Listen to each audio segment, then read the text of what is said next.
Big கம்பெனிஸும் number 1 வேர்டுக்காக தான் ஆசைப்படுவாங்க. ஆனா கொக்கோ கோலாவும் பெப்சியும் நம்பர் 0ன்றதுக்காக தான் ஆசைப்பட்டாங்க. என்னை வச்சு ஒன்னும் காமெடி பண்ணலையே. ஏன் அப்படின்னு கேக்குறீங்களா? ஏன்னா அவங்களோட சுகர் ஃப்ரீ ப்ராடக்ட்டை பிராண்ட் பண்றதுக்கு 0ன்ற வேர்ட் ரொம்ப இம்பார்ட்டண்டா இருந்துச்சு. ஏன்னா அவங்களோட சேல் அண்ட் ரெவென்யூக்கு அது ரொம்பவே ஹெல்ப்ஃபுல்லா இருந்தது. ஆனா அன்பார்ச்சுனேட்லி பெப்சி 0ன்ற வேர்டை ஃபர்ஸ்ட் அவங்க ட்ரேட்மார்க் பண்ணனால யூகே அண்ட் கனடால அது ரொம்பவே கஷ்டமா இருந்துச்சு. 2016 வரைக்குமே அது ஒரு பிக் ஃபைட்டா போயிட்டு இருந்துச்சு. ஆனா அன்பார்ச்சுனேட்லி கொக்கோ கோலா அதுல தோத்து போயிட்டாங்க. ஸோ வேற வழியே இல்லாம அவங்க 0ன்ற வேர்டை கைவிட மாதிரி ஆயிடுச்சு.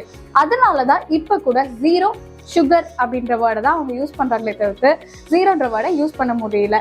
ஈவன் டயட் கோக்ஸ் இல்ல மற்ற கலர்ஸ் எல்லாமே யூஸ் பண்ணி கொண்டு வந்தாலும் கோக்கால இப்ப 0ன்ற வேர்டை தனியா யூஸ் பண்ண முடியாது. இப்படி பெரிய பெரிய கம்பெனிஸே ஒரு வேர்டுக்காக ஃபைட் பண்ணும்போது நம்ம கம்பெனிக்கு லோகோவோ இல்ல வேர்ட் மார்க்கோ யூனிக்கா நீங்க செலக்ட் பண்ணணும்.